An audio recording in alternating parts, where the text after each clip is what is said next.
Hello, everybody, and welcome to the first Conversations with. I am with a very special guest. We've got so much to bring to you in this podcast type series that we're bringing to you today. The intention behind it is just to give you some inspiration, what's helped us on our journeys and what we think might help you too. And the whole intention behind the self-center is when we're putting ourselves when we're looking after ourselves, our self-care, we're putting that first. That is when we're of use to anyone else. So it's only when we're filling up our own cup is when we can then be overflowing and help others and give back. And that's when we truly find our fulfillment, and when we can truly help all the others around us, and that then radiates. So Aline and I, we met in the raw community, eating raw living foods. I have often fallen away from that, and Aline's got her own stories to say about the raw living foods journey as well. But we've got a whole lot more to bring to you. It started way back, before even the food journeys. Often the self-development journeys can start way before we end up eating whatever lifestyle we're living and eating whatever foods we're living. So I'm just going to introduce Aline. I'm going to read this bit because I want to say it word for word, because it's there's so much there. But Aline, my very special guest, so honored to have you here and honored to call you my friend. She's a health and detox coach and a raw vegan queen, and we're soul sisters on our missions. So yeah, it's a privilege to have you here. Aline is on a mission to help others awaken to their divine selves through living foods, detoxification, cell detoxification, plant medicines, and the whole raw living lifestyle. She's overcome anxiety, depression, eating disorders, and drug and alcohol addictions, to name a few. We certainly didn't pick an easy path there, Aline. But no one did. None of us did. And she also hosts the thriving community, Kings and Queens of Raw, which we'll speak more about as well as the conversation goes on. And she's also setting up a project in Belize, a health and retreat center in Paradise, Belize, where you've got all the fruits. You could do the detox and just be there in nature, in paradise, and a true healing center. So the vision is big and incredible. And today we're just going to bring to you some of our stories. Really, we've both found healing through fasting. We've both found healing through plant medicines. And, this might be quite new subjects to many people, both healing through fasting, plant medicines, through raw foods. So we're just going to talk some of these topics, and and hopefully you'll find some inspiration through our conversations. So Aline, where should we start? We've got so much that we could share. So like I said, we met through the raw community. So that might be a good place to start. Like, what was it that led you to the raw living foods in the first place? Well, let me start by saying thank you so much, Queen Evie, for welcoming me to your wonderful community to share my journey and share my story and hopefully inspire those that are watching. I am so impressed with you. I have been watching your journey, and it's such an honor to be, part of your journey, part of your transformation. We have been up leveling together, going up and down and sideways together. I just hope that the wind, I do apologize. I am staying right now in a hostel in Austin. So I was trying to find a quiet spot, but there is wind. So I do apologize. And I tried to find a little quiet corner here so that we can chat. I was at a juice land, but that was noisy too. So I'm just trying my best. But yeah, it's just been really clear blue skies. So yes. So, the importance of community is everything, right? When we find others that are on this path, that are doing what we're doing, that are up leveling, that are like taking on the path of the warrior, right? We're kings and queens and in remembering who we are. And oftentimes our families don't really understand what we're doing. There's a lot of, programming, a lot of conditioning in our society that could take us off course. There's a lot of influence with drinking, smoking, eating certain foods. So it's really important to come together in solidarity with others, and that's really how our friendship developed. And I'm so grateful for our friendship, to know that we're not doing this alone and other people understand us. So yeah, it's really important to join a community and to participate as well, to reach out, to ask for support. What are we struggling with? Because at the end of the day, it's about so much more than the food, right? It's not even about the food. I remember you made a video about that. It's about the underlying causes. It's about the emotions that we're not facing or we're having a hard time dealing with. It's the society's pressures, our families. There's a lot of different things. So we got to address those underlying causes. And then the food becomes like a reflection of our inner state, of our state of self-love, of like how much we're honoring and respecting ourselves. And then the food choices are like a direct reflection of that. We are loving ourselves and respecting ourselves. Ah, Totally. No, we can hear you fine. Yeah, no, totally. Thank you. okay, I will mute myself when you're speaking though, just so that we could have clearer communication. Oh, okay. Yeah, no, it's okay. It's holding out. Okay. So yeah, Kings and Queens of Raw started from really a desire for myself, first of all, that I needed community, I needed connection, and I saw the power of it. And the other group I was working in, where we met in Raw Vegan Heroes, I saw the power of coming online, and even if it was online, to be with a group of people. That's how I did my 113-day juice cleanse. I couldn't have done it without the support of a mentor, without the support of a community, and I saw how important it is for others as well. So that's how it started, and I'm so happy that we're all together. We host royal gatherings as well with guest speakers who share their testimony, who shared how they came out of darkness into the light. And that's how we inspire the world, by giving each other hope and showing each other what's possible. Oh, absolutely. It's incredible. So that's it. It's about meeting the like minds. And when everyone comes together like that, because on this path, you can really feel like, especially around like Christmas time, and you're around people that you don't see often, maybe not even all year. And then suddenly, yeah, it's that whole, the black sheep of the family kind of thing or whatever. And it just seems so out there to others, like, why are you putting yourself through that? And I'm sure, especially with the fasting, that your journey with the fasting, like you said, the 113 days, but you've also completed like, was it 67 and numerous other ones as well. You did the water fast. I mean, yeah, we'll have to speak about the fasting in general. Water fast for, was it 24 days, was it? Yeah, and I realized I didn't really answer your question, so I'm going to touch on your question a Oh, little we'll bit come back better. to that. I went to the community, Totally. but you were asking like how I came to this path. Yeah, I did. I ended up doing 23 days on water a year and a half ago. Really, it was from a state of desperation. I was really searching for answers for my mental health issues. I was struggling with a lot of depression, with anxiety. Like you said, I was addicted to alcohol, cannabis, and then I got into cocaine later on in my life, and even crack cocaine. I was super addicted and I really needed help. And I was like, I was already starting to seek before those harder drugs. I was already starting to come out of the alcohol. I wanted to get clean, but it was like there was this pull, and really the underlying issue I feel was depression. I was suicidal, and so these drugs came in and gave me an illusion of feeling better, right? But underneath it all, it just created more problems. I was also struggling with a lot of different gut issues, IBS, and skin issues as well. I just, like, my digestion was never good from a young age. Constipation to diarrhea to just flare-ups, and it was just really, really bad. So I found out about plant-based living about 10 years ago, is when I went vegetarian, because I found out that stopping to eat animals was going to help me to digest better and to flow better. So I was dealing with a lot of constipation at the time. And really, that's like the first reason. Although I loved animals, like I'd love to say it was because of the animals, but really it was like I was in physical pain.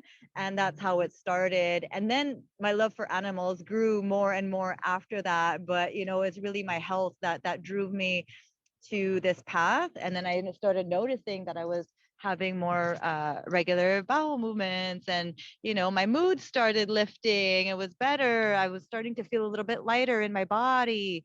You know, not ingesting these dead corpses has a powerful effect on our mind, on our energy, on our vibration, because we're eating them and we're taking on their suffering, we're taking on their pain.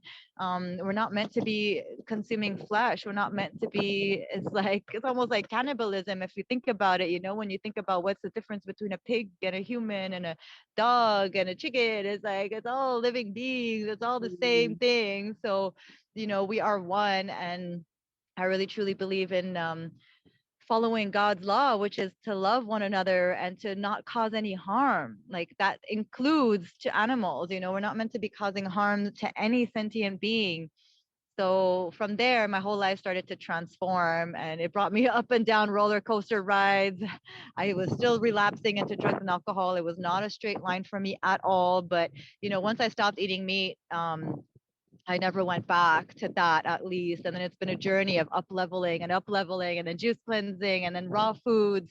I always knew raw foods were the pathway from the beginning. And it's taken me about 10 years of transitioning to being here today, where I am, you know, I'd say 95% raw living foods. I still do have a little bit of, you know, some steamed veggies here and there, some soups I allow myself, but pretty much 100% raw.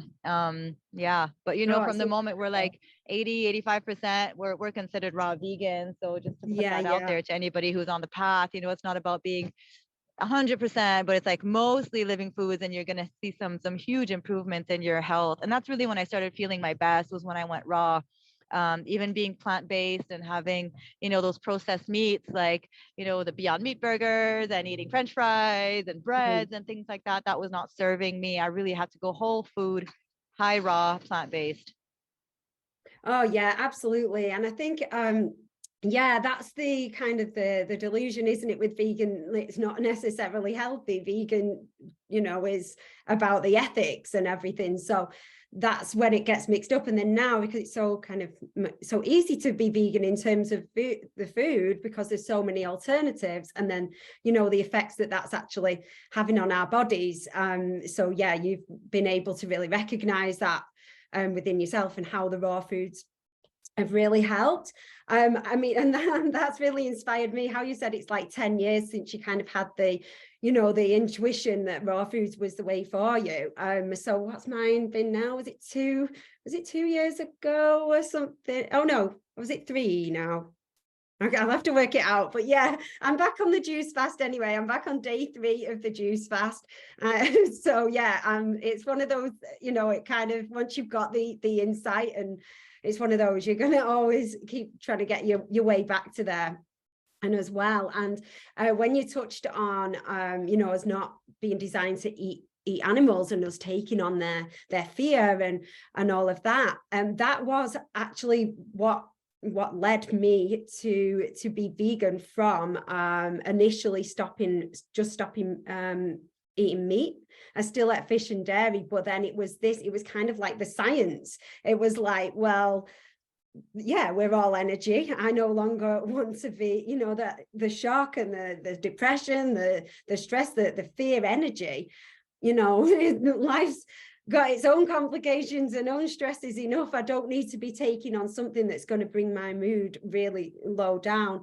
And I think as well, you can notice that, well, with where you are with your healing journey, really notice that with the foods that we're eating, really noticing how that affects your energy, you know, your mood. And, you know, eating the fast foods, how, you know, I can notice how that can give me instant low mood. You know, it might feel good at in the moment, but not so long after, and then my mood's right down. And I think once you've experienced, you know, eating the high raw, you can then really notice the difference with that as well.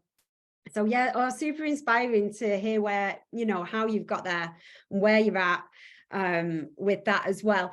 So yeah, to bring it back to the fasting then, because fasting was kind of where I started the self-development journey for me, way before I'd, you know, stopped eating meat, way before meditation, lots of it. I discovered fasting, and you know, I don't know if I did it in the most healthiest of ways, but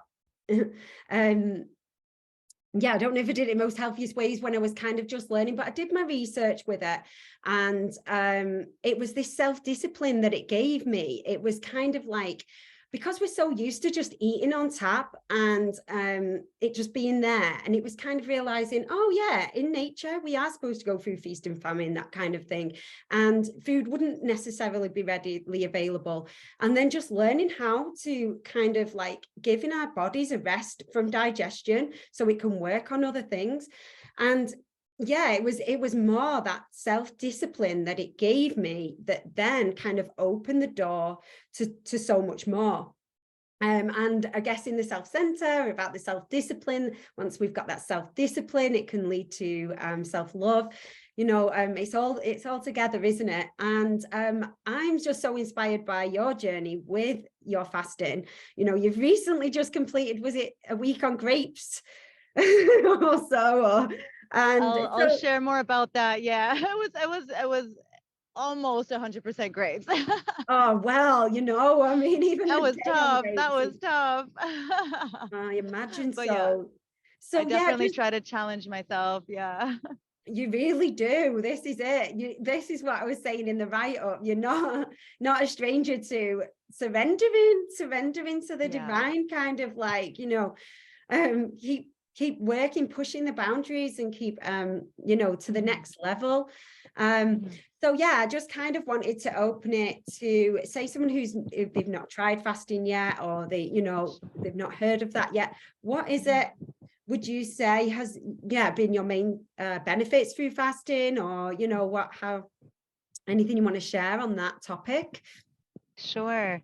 Yeah, I love what you said about the self-discipline, you know, and then it really helps you to have more confidence in yourself and all the other parts of your life, right? It's like if you could control what you put into your body, when you put it into your body, and even like things like sitting with your hunger, you know, we're so quick to plug it almost. I think of it as like we're trying to plug our hunger and put a plug in it and just like constantly, you know, fill it with something. But what if you just sat with it? You know, what if you just explored that feeling inside of you for a little bit and not be so scared of what happened? Like you're not going to die. People have water fasted for over 40 days. In this day and age, with the pollution, with everything, people are dry fasting for 20 days. I'm not saying to jump into a dry fast. I'm just telling you what's possible with some practice, you know, and Yeah, some discipline. And over time, right? This is a spiritual practice. It's a physical practice of removing parasites. It's a physical practice to heal the body, to go into autophagy. I mean, I used to have gray hairs, you know, I'm almost 40 and all my gray hairs are gone, just like to give you an idea. You know, I used to have like a lot more wrinkles in my skin. I looked a lot older when I was like 29 than I am now at 39. So there's like a reversal of aging that happens when we start to fast, when we start to eat a lot of fruits and alkalize our body in these ways. And yeah, it's a calling, you know, and a lot of us get called, but not everybody answers that call, you know, and even in the Bible, we talk about going through it with fasting and prayer. You know, everybody wants to do the prayer part. I know I'm going to manifest this and I'm going to manifest that. But if we're not doing the fasting part, it's just not going to be as powerful. Like you become very powerful when you start to fast, when you clear yourself from, you know, these worldly things and even food. You know, if we want to go into like breatharianism, that's a whole other topic. But you know, Man's Higher Consciousness is a great book if people are interested in this path of breatharianism that basically says we don't even need food to survive. You know, that's a whole other conversation, you know, yeah. but fruits, light foods, is what we need to thrive on as light as possible. So we're talking melon, berries, grapes, apples, those kinds of foods is what electrify our body.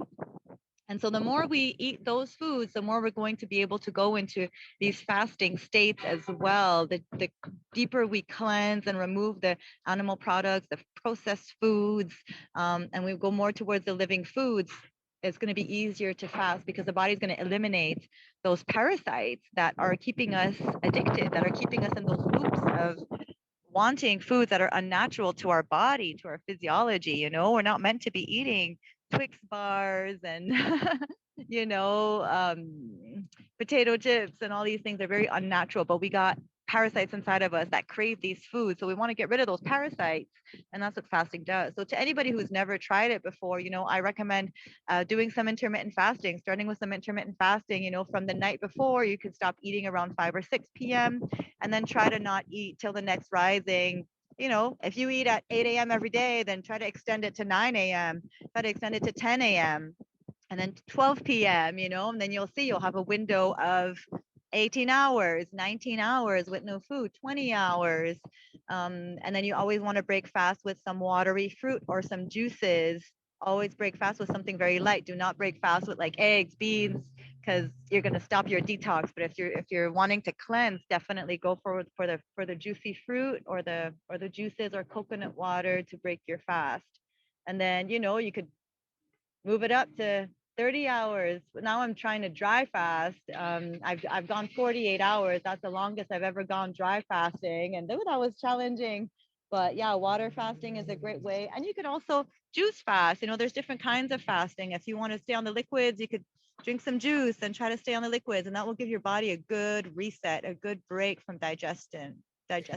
Yeah, and that's it. Like with you saying, like the reset, that's what it is. We're like, ultimately we're clearing the vessel so that it's clearing out the clutter. Like meditation is clearing out the clutter in the mind as well, but it's clearing our channel so that we're then able to receive these insights, downloads, whatever, these intuitive messages, whatever people might consider that, the higher kind of self messages.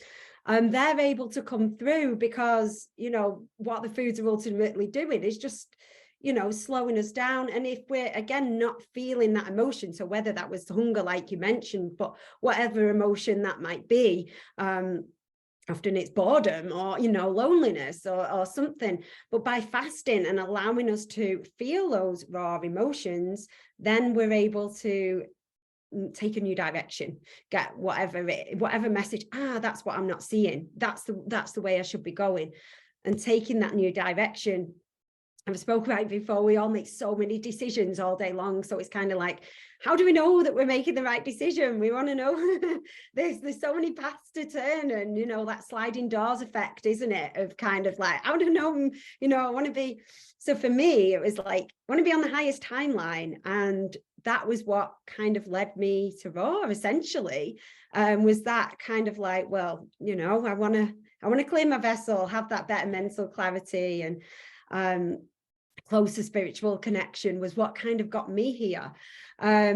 But yeah, I just wanted to bring it back because it was like kind of like, it is stages of the journey. I didn't just jump straight into the juice fast and going raw.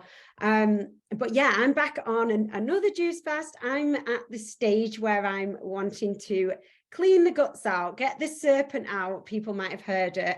And so yeah, this is where I'm at. I know you've cleaned your guts out. You've had the serpent out before. So this is what's also known as mucoid plaque.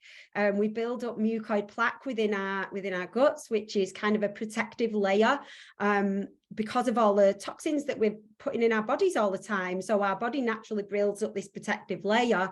But then when we're permanently doing that 3 meals a day or snacks all day long, then this kind of protective layer never breaks down, and then it accumulates, and it can be, well, our intestines are super long, aren't they? But people have released like pounds and pounds worth. I can't even think of an example, but pounds and pounds of worth. And like you said yourself, you didn't know where it was all coming from. But so for me, this is where I'm at the stage where I'm like, I'm ready to release that now. I recently did a juice fast of 40 days just before Christmas, and the reason I stopped, kind of the big message for me was about it all being counterproductive with me taking painkillers during my monthly cycles. And so I was able to stop, reassess. I've been able to change things around. So I'm kind of picking up where I left off, because my body can now trust me now that I'm not going to be doing that. I've been making huge progress with this. So I wanted to bring up like the pharmaceuticals and the damage that they're actually doing to our gut. I know you've taken many pharmaceuticals yourself, and then I think both of us have also had either recreational or, you know, non-prescribed pills in our bodies as well, and the damage that that's doing to our gut. So I feel that, you know, this is the start. I'm only just beginning to repair the gut from the damage of, you know, 20 plus years of medications. I had a clear message. I feel like I'm going on a few subjects, but I'll say it really quickly. Was my plant medicine journey. We can come back to it a year and a bit ago, about how painkillers were delaying my healing. And although I knew, yeah, they're not good for the gut, I've avoided antibiotics pretty much all of my life. I've only had them a few times because I knew of the harm. But then, yeah, you know, I was throwing these down my neck. I'd been on the contraceptive pill for nearly a decade at one point. And yeah, so it was, when I've told friends about it, like, you didn't need ayahuasca to tell you that. I could have told you that. And it's like, well, I kind of knew, but this was the kind of like affirmative, like these are not a solution. They might be short term, but they're not a long-term solution. So this is kind of on my healing journey now, where that's kind of led me. And I feel that my body didn't trust me to release the mucoid plaque because of that. And so now I'm kind of in the next stage, and on day three of my next juice fast. Wow, congratulations. I'm so happy for you. And, you know, that's the reality of this journey. It's not a straight line. It takes a few times often to get to our goal, you know. Like before my 100-day juice cleanse, I had a few 7-day, 10-day juice cleanses under my belt, you know, where that's where I was at, and I couldn't do more than that, you know. So like, you're doing amazing. After doing 40 days, that's incredible, and your body will continue to trust you more. And, you know, sometimes the more pharmaceuticals we've taken, unfortunately, that it'll take longer for the mucoid plaque to come out. You know, it could take a little bit longer depending. It's not everybody that starts releasing after 2 weeks. Sometimes it could take 60 days, you know, and that's the reality of it. We got to be like so committed and so focused on our mission too, and on our goals, that we just don't let anything get in the way. Like once you put your mind to it, you get the right support, and you give yourself time and grace, you're gonna do it. You're gonna get there. You just gotta trust yourself and prepare yourself. Always have enough juice on hand. If anybody's interested, I do have a 40-day juice cleanse protocol on our Kings and Queens of Raw .com website. So reach out. Definitely could help you out with that, because there's a whole protocol to follow. But as long as you follow the protocol, well, you know, as much as possible, I've learned to be a little bit flexible with the protocol. And even in my you know, in the protocol, I do say, like, if you prefer to do more fruit juices, that's okay, but we do need some green juice. But yeah, you could do amazing things, and the That's plant what I struggle medicines with, the green definitely juice. help. Yeah, the green juice is a little rough. There's superfoods too that we could take. There's gut help. You know, we need to take prebiotics, probiotics. We need to remove the glyphosate and the toxins from the medication. But a lot of the health problems that we're facing in our society is toxicity, is poison from the substances that we've been taking, from the quality of the water. You know, we shouldn't be drinking tap water. We should be drinking distilled water. We should be taking superfoods, herbs. Like, I highly believe in all of these supplements. And because our soil has been depleted, you know, even if we're eating the highest quality fruits and vegetables, our soil is not, and our food is not grown in soil that's regeneratively grown. So I've been getting into like the whole regenerative soil, you know, and health of our food, because it's just, that's why a lot of us are not able to stick to the raw foods, is because the food supply is just not nourishing us on those cellular levels. So I truly believe in supplementation. I believe in meditation, breath work, nature, grounding in the earth, getting nutrition from different sources to also uh, balance us out and like neutralize the effects of the EMFs. Like there's just we're just being bombarded by so many different toxicity. Getting rid of toxic people in our life. Like, do you know how acidifying it is to have a toxic boyfriend or to have a toxic friend that's like leeching your energy every single day? Like, there's so many things that goes beyond the food. But yeah, to come back to but that affects our gut health too. It affects our nervous system. So we got to be mindful of how things feel in our body and really starting to get in tune with, how do I feel the next day after I eat certain things? How do I feel long term with these medication? Is this taking me away from myself, or is this bringing me closer to my divine self? And sometimes we have to go through some withdrawal periods that are no joke. I won't lie, like coming off of drugs, alcohol, those pharmaceuticals, like it was not easy. But at the end of the day, it's so much better to come home to yourself and to find a natural way to heal and to sleep better. And I know a lot of people are addicted to even sleeping pills, antidepressants. Like, give yourself the chance to heal naturally, and I'm not saying doing it all at once, coming off of it all at once, but start incorporating more living foods and, you know, doing these natural practices. And then at some point, you're going to be able to wean yourself off of them with ease.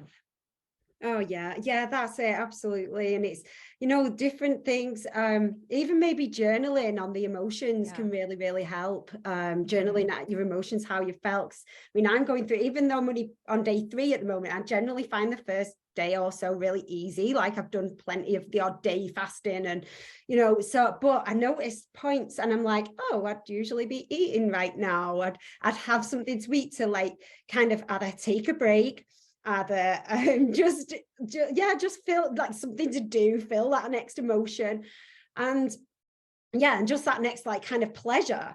And I remember you've said something in what one of the talks that you did in the Kings and Queens of Raw about how on your plant medicine journey, ayahuasca had said to you about it's not the food you want, in it's love. And so that, like, just, like when I'm now feeling that, because on juice fasting, it's not hunger because we're getting all the nutrients from the fruit. So it's not the same as water fasting in that respect. It's you're getting everything that you need, and hunger isn't really a thing because you just drink more juice. So it's about the emotional attachment to food. And I just feel I'm being really pushed to kind of, let go of the foods, because I didn't break the fast all that well. But that's okay. It's just a journey, but I feel like I'm being pushed on this, feel those raw emotions. I think I said to you before, Christmas has been New Year, like ultimate shadow work time. And I think it is for many people because we go through so many of these emotions. So Christmas brings it right up. And then, fasting or whatever's going to bring it up. But it's kind of like, the only way is through. What is it? The only way is through. The only way up is through, or something like that. So you just have to keep going. And I feel, divinely kind of called with a lot of what I'm doing. And I know it's kind of all to reach the next level. It's kind of like, if you stay in doing the same thing, expect the same results. So we sometimes we get this calling, and all of us innately, we want to better ourselves at the end of the day because we want to feel better, and we're surrounded by things that are permanently trying to bring us back down from the foods we eat, from the kind of the toxic, even in just like what we're watching, reading, listening to, everything, all these distractions that are all around, just keeping us further away from that returning back to yourself, like that you mentioned. And sometimes it can seem a bit of a long, lonely road, even, especially, on this kind of awakening journey that we're feeling, because so many people around us are not resonating. They're thinking, what's led you to do that or whatever. But we hold the faith, and we see, we see results through this self-development work that we're doing. And we get to meet so many new friends too. I just want to say this, that, you know, some doors may close when we come on this path. Not everybody's meant to evolve. Not everybody's meant to awaken with us. And it's sad, but at the same time, look at all the new friendships we've made. Look at all the new connections and the alignments that have been coming through from our transformation. And we just got to stay open and come what may, let the cookie crumble, let all the, you know, pieces fall where they may, because that's it. You're on a path and you're on a spiritual journey. It's you and spirit, God, your higher power, whatever, you know, you feel comfortable calling, but there's definitely something higher calling us to this path. And people are wonderful. And at the same time, we got to be ready to move through life almost like a sovereign, like not almost, but like as a sovereign being. And when the new doors open up, that's wonderful. And when the doors close, that's also wonderful, because that's God protecting us from that energy, you know, and Definitely, yeah. just helping us to connect with others that are going to give you more energy, that aren't going to take it away. Like, I realized how many friends I had that were just kind of pulling the energy from me, and I didn't really realize it until I took a step back, or until something happened and they were taken from my life, you know. And it was just like, oh wow, okay, like that doesn't feel so bad, you know. But yeah, absolutely. And yeah, like I say, all the amazing new friendships, and like you say, new doors open. And so sometimes, yeah, it's that stepping over the threshold of fear that I mentioned as well, you know, on the write up, how, you know, often that really is all the time. Even us two speaking today, you know, before it, I'm kind of like, why am I doing this again? Why am I recording it? I'd much rather just be having a FaceTime with you. But it's that stepping over the threshold of fear, because you know that it's going to lead to new doors opening, and that almost that feeling of those nerves and that little bit of an adrenaline is kind of, you know, that's where the growth is. So it's like, this okay, is how I get high now. This is my new, like, this is my new drug. That excitement, yeah, exactly. you know, it's like, yeah, oh, yeah. like it could be transferred from fear. Fear is very close to excitement, you know, those emotions. It's like, I mean, when you know you're in fear, you know, don't think it's excitement. But if it's something that's new, like you said, you're stepping out of your comfort zone, it's because you're like excited. But a lot of people stop right there and they think like, no, I can't do it. Like just before getting up on stage, or just before. But all the artists still feel it, no matter how many shows they've put on. Actresses, actors, I don't think anybody's immune to it, no matter how much they've done something. So that's the thing, is like, how can we challenge ourselves to still do it, even though it's scary, even though it's, you know, nerve-wracking. We could still do it, even if it's not perfect. Look, I'm in an environment now and I'm like, oh my God, I wish it was more perfect. I wish I was in a room that was quiet. But it's like, you know, I'm sorry, this Oh it is no, what it I is right now, appreciate and it. hopefully everybody gets you know, gets what they need from this. But again, it's like, we can't wait to be perfect in order to show up. Absolutely. Yeah, no, absolutely. And I know it's like, I've stayed in hostels myself, and you know, and you're kind of like, I just need a minute space. I need to. So yeah. But yeah, it looks so lovely where you are. It's yeah, it's nice to see Austin town. Thank you. Yeah, Austin is beautiful. So I'm kind of setting some roots here. And also in Belize, we have a healing center that's taking form right now, because my dream is to really have a space for people to come and do these transformations. I realize how difficult it is to do it from home when we have families and we have kids, or, you know, we're on our own. Like, it's good to come and be part of a community, to like commune with earth, learn new habits, and see what's possible. And then you carry that through the rest of your life. Oh, absolutely. Yeah. And it's just planting those seeds where you go as well, because you don't know who is kind of, yeah, who's going to listen, who's going to change their life. And then that seed that they then plant. And kind of my intention with this as well was like, well, if it helps one person, then imagine the ripple effect of that. And so that's kind of how I've seen it with the whole of the self-center stuff. Like, even if one person attends or one person's watching, and that helps them, because that's often what it's taken for me, is just heard one person say one thing, it's enabled me to go and look that up, and then it's put me on that whole new path. So yeah, that's essentially what we're doing. Exactly. I feel like we've not touched on a few subjects, but where you are, and time's gone really quick already. But yeah, if we touch on a couple other subjects, such as just the plant medicines was the main one, really. We spoke about it briefly, but what I kind of wanted to share was, I think plant medicines, they just find you. That's what they say, isn't it? Plant medicines find you. And I know that kind of, I feel like the mushroom medicine, as doing, getting its wisdom out itself. It's kind of the wisdom, the knowledge of the medicines is already spreading. It's doing that itself. But there's many people who probably haven't yet heard of it, or not too sure, how to come about it, or where to get started, or how it's even helped, because it's so like kind of not in the mainstream or whatever. People wouldn't necessarily know, how does that help you? So like I mentioned with my ayahuasca journey, it seems like, told me the painkillers were delaying my healing, but I actually needed the higher self on ayahuasca to tell me that. So sometimes that's what it is. It helps you get onto that, seeing what you're not seeing. So did you have anything to share with how plant medicines might help you, or help help anyone?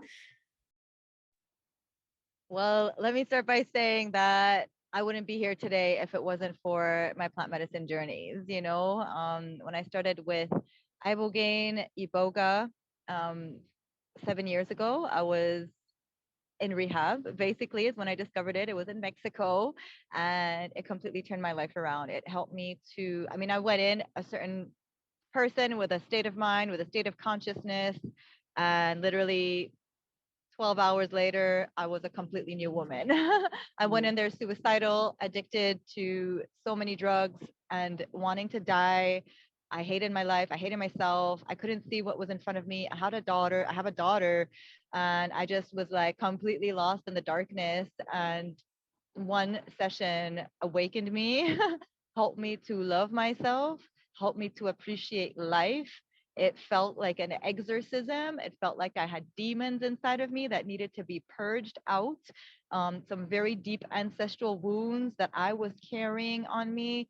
I mean, I could go on. I had a powerful visionary journey where I saw everything from my own death to angels to Wow. demons that I faced. And it's like, it really helps you to face yourself in such a way that helps you to process what's been buried deep, right? We all have traumas inside. We've all had stuff that hurt us. And those traumas almost, they control our everyday behavior in an unconscious way. So what these medicines have done for me is really helped me to make conscious what was unconscious, to process them. I've worked with ayahuasca, I've worked with psilocybin, mushrooms, 5-MeO-DMT, combo, and in many iboga ceremonies. And I felt called from the first moment I did iboga to serve the medicine. So if anybody is interested in learning more about iboga specifically,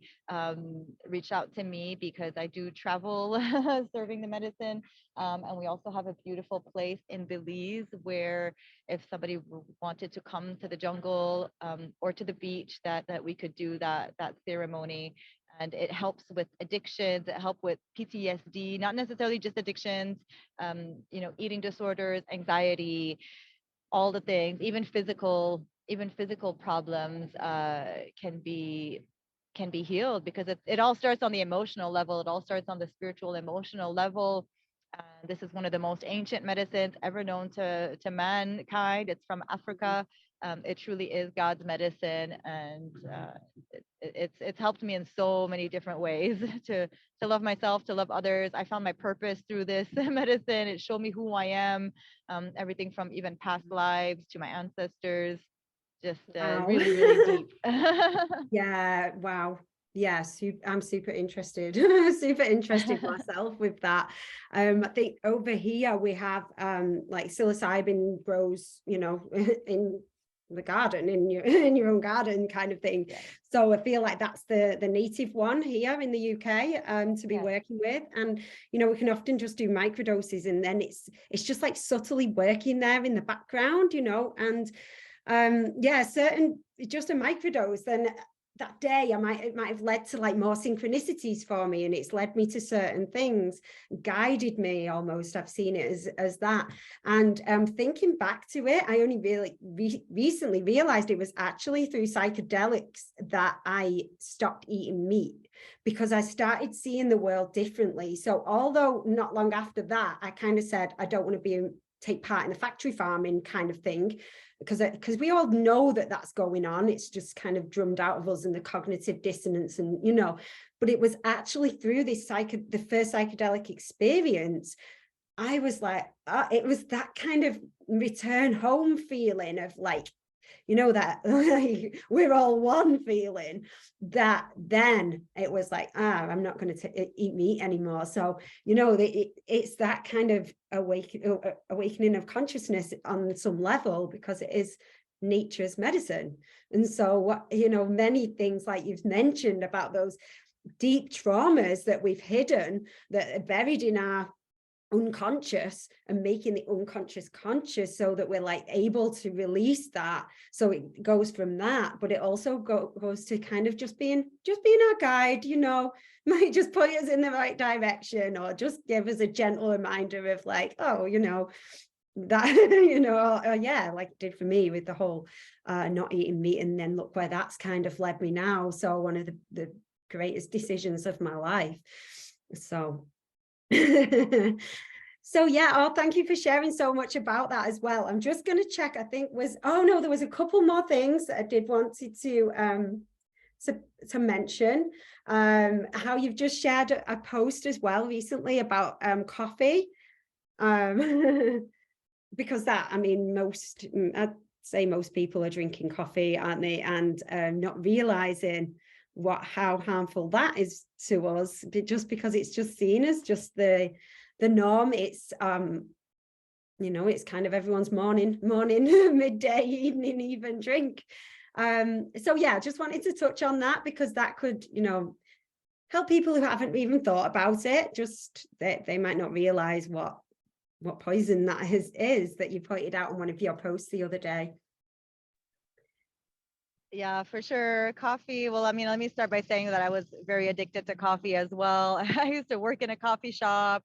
Anybody who tried to take my coffee away, I was like, I mean, nobody did try to take it away, you know, because we live in a society that coffee is the most accepted drug on the planet, you know, and you just see all the Starbucks popping up everywhere, and you see the amount of coffee shops in any given city, you know, it's just wild. People really, really love their coffee. And I remember needing my coffee, not just one, but it was two, it was three, it was four, it was five a day sometimes. But yeah, it really, really taxes the adrenal glands. It acidifies the body. It messes up the gut. Coffee is one of the ones that really mess up the gut. People think that they go to the bathroom after. I mean, they do, but it's just really damaging to the gut lining, and it's a stimulant, so it gives us this like illusion of energy, but really it depletes us of our energy. It really taxes our reserves over time.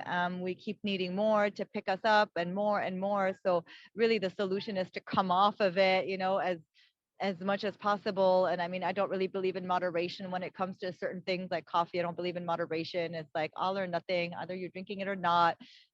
Cigarettes too, because as long as we have that door open, we're still addicts, you know. Even if somebody smokes one cigarette a week, they're still addicted to cigarettes, because they need that cigarette a week. Even if they have one drink a week, they're still addicted to that one drink a week.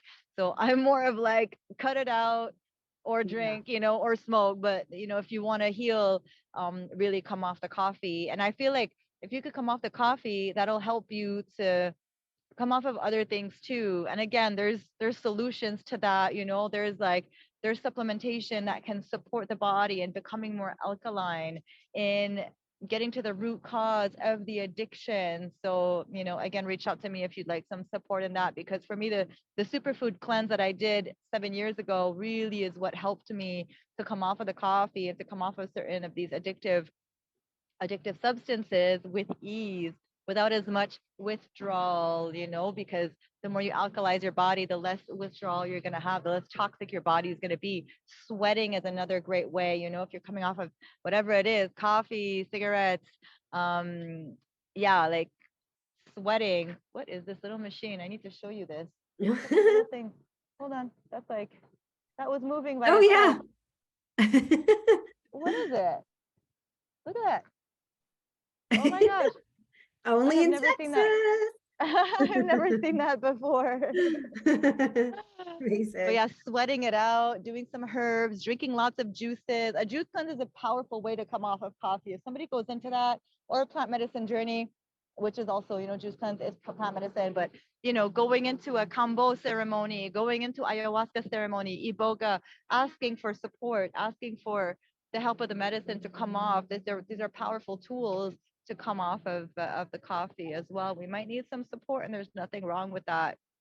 Or go cold turkey and white knuckle it and just get through the withdrawals, and you're gonna get through it. 1 or 2 days maybe of some headaches, a little bit of detox symptoms, but it's hard, it's tough, but so are you. You're tough. Exactly. You got to Yeah. know that you can do things that are hard. You got to believe in yourself to know that you can overcome, and it's not going to be so bad, and you're not going to die. And yes, it might be hard, but that's your journey too. That's the journey of the hero. That's the warrior's journey. We're not here to be complacent. We're not here to just do what everybody else is doing. If we've got the call to awaken, that means letting go of a lot of stuff, and it's not going to be easy, and we are going to feel different, but it's so worth it in the end. I give thanks to not being addicted to coffee. I give thanks today for not being addicted to cigarettes.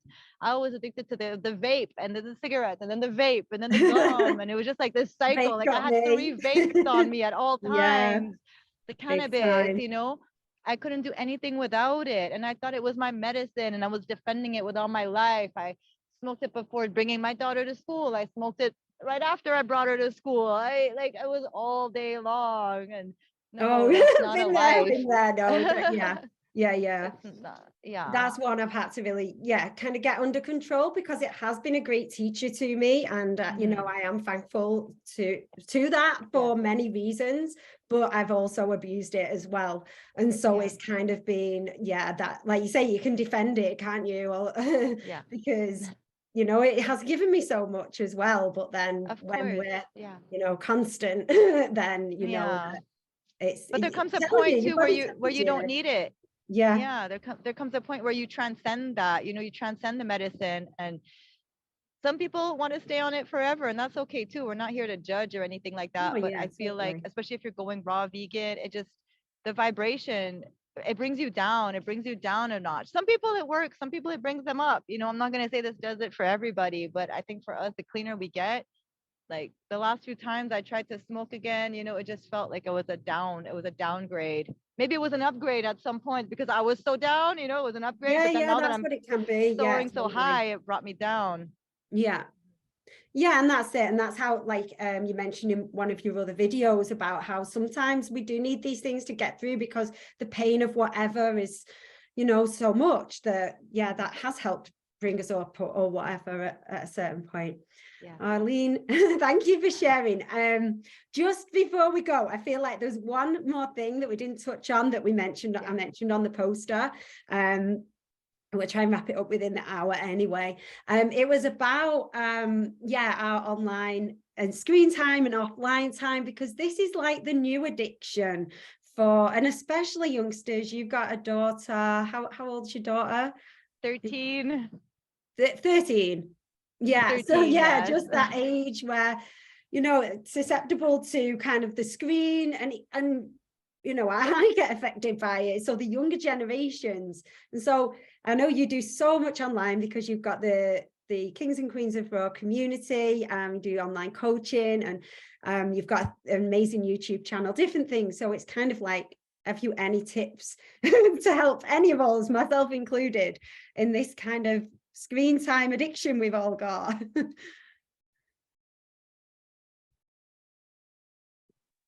I think you need to bring in a special guest to help me with this. Yeah, That is okay, this that is is ongoing for us all then. that Yeah. is one that I am definitely working on, and is very difficult. There's a fine line between working online and just, spending time scrolling and doing things. So I'm definitely, working on it actively. My daughter has a time limit on her phone.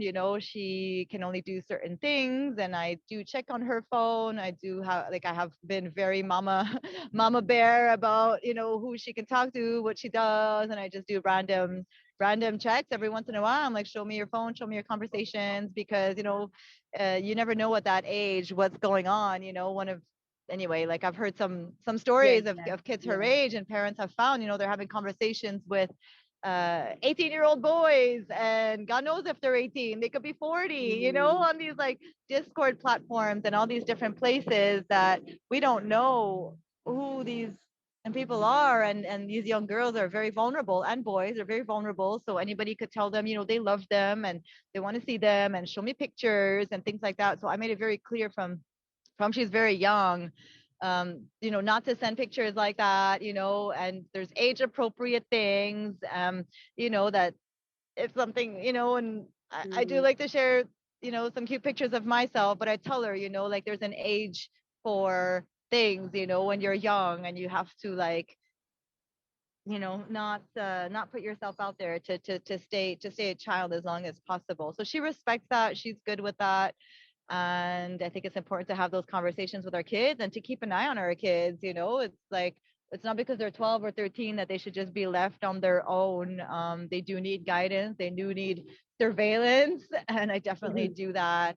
And then when it comes to myself, I, try to have some time where I put my phone down, where, if I do I always have it on silent. I can't stand the ding. I don't, like, I get anxiety when I hear the ding. So my phone is always on silent. I don't answer right away. If somebody writes to me, sometimes I put it aside. I don't necessarily answer even in the same day or 2 days. Like, we don't have to constantly be answering people, because it could be very draining. It could be very exhausting to just, like, answer on call right away. We got to do it from a place of, I want to come forward. I want to share. I want to give. But if not, we get depleted.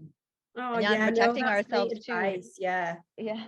That's it. And I don't apologize if it takes me a number of days to get back, because it's like we're all the same. Like, I'm not going to Yeah. say, oh, sorry, it's been a while, because everyone's in the same boat, and I don't expect them to apologize to me just for living their life and not replying instantly. It's like when we used to write letters to people, it would take a week to arrive in the post. You know what I mean? Yeah. It's like, Yeah. so yeah, but I think it's something that we're all working on, because even though it means we're connected like we are, it can also keep us disconnected from our bodies, from our connection to source, and from the people that are around us. So Yeah. but I But think I it's will say something we this, are like what you're doing, I think is so positive, is like using this platform too to share good things, to spread awareness, to start connecting with people. If anybody's struggling with their addiction, like, I kind of started transferring that addiction into, okay, well, how can I turn this into service work, into posts that are helping people, into writing, you know what I mean? Like, start a coaching business, and at least that it doesn't feel like you're just wasting time or consuming yeah, information. Follow people that are uplifting you too. You could tweak your social media. You can unfollow people that are negative. You can just, like, my feed is just my friends that are being positive, that are sharing positive things. If not, I unfollow them unapologetically. I don't feel same. bad. Yeah, I try not to scroll as much. I follow those that I want to follow on Instagram, that are positive to me. I I used to lift you follow, up. like, these, yeah, if somebody's Mhm. that you're following that doesn't make you feel good about yourself, or makes you feel like you're comparing yourself to them, or they're fake, or, like, I don't know, I stopped following a lot of people because I wasn't feeling good about myself when I was, like, watching them. So That's a really yeah, good just point. Yeah, yeah, definitely. Yeah, and that's it. It's just being aware of what we're consuming, yeah, because we're giving it our attention at the end of the right. day. That's, you know, Mhm. what, you know, we're feeding that, and then that is brought back to us as well, depending on what it is that we're viewing. I just Yeah. thought before we go, because this was live on Facebook, and the tech side of things have been, and just started out the tech side of things have been a bit, stressful as much as anything. So I'll just see, I don't know. Yeah, Nath has been on watching. Oh, hang on. I'm going to hear feedback. Oh, oh, Martha, bless her. So yeah, Martha says hi, and she's got a bunch of comments. But yeah, that's Hi, lovely. Queen Martha. Awesome to see you. Aline is awesome. You too, Evie. Love intermittent fasting. And she's happy that we've recorded this. So, thank you for being there with us, Martha, and anyone else that was there too. And again, just to mention, the Kings and Queens of Raw is an online Facebook community that is super supportive on your path of any kind of, not just Raw, it's this whole kind of, detox and you do meditations, breath works, it's just everything, and being with other like minds of people that are healing from whatever and just wanting to heal, wanting to better themselves, and having that community support. So yeah, get in touch, join there. And you also offer like one-to-one coaching, don't you, if anyone wants to go through detox, and like you mentioned, with the protocols and everything you've got in the community. And your website, kingsandqueensofraw.com. If you want more from Aline, you've got the YouTube channel with loads of amazing videos and different talks, podcasts, and useful information on there. That's Queen Aline Raw, is it, the YouTube? It's Queen Aline. Yeah. Queen Aline. Queen Aline. Yeah, Queen Which Aline also Raw came to me in a medicine journey, the message that I'm a queen and we're all kings and queens. Absolutely. We're all here to remember who we are. So it starts by me claiming it and saying, this is who I am. And we are all that, we are all divine and royal. Oh yeah, I love that. And I loved how you'd said that the name came to you on the ayahuasca vision as well. And it was the Kings and Queens of God, wasn't it? That the first name came through on my water fast, Kings and Queens of Raw. But then when I did Iboga, it showed me Kings and Queens of Raw, and then it kind of like crossed out the Raw and it wrote God, written out. So I was like, all right, that's cool. And I had felt it too before, but it was very clear that it's like the raw foods are the gateway to God. It's like that's how we get to the higher consciousness. Cleaning out the vessel. That's it. It makes so much sense. And I'll just mention, just before we close, the name for this, then it might have heard of the book Conversations with God, and by Neil Goddard, is that how you say your name? And yeah, amazing book. And so this is Conversations with, and then obviously in Unity Consciousness, we are all God, we're all aspects of God.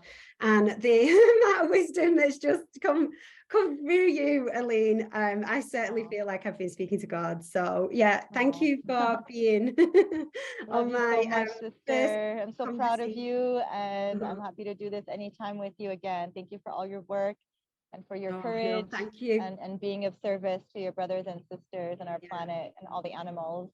Oh, same goes. I see you, I hear you, I feel you, and yeah, amazing work that you're doing. And yeah, let's carry on. And thank you for being here. Carry on supporting each other on our journeys. I'll let you know how I get on with more of the juicing as I continue. And I'll see you soon in Kings and Queens of Raw. Thank you to everybody who joined us. Thank you so much. Bye.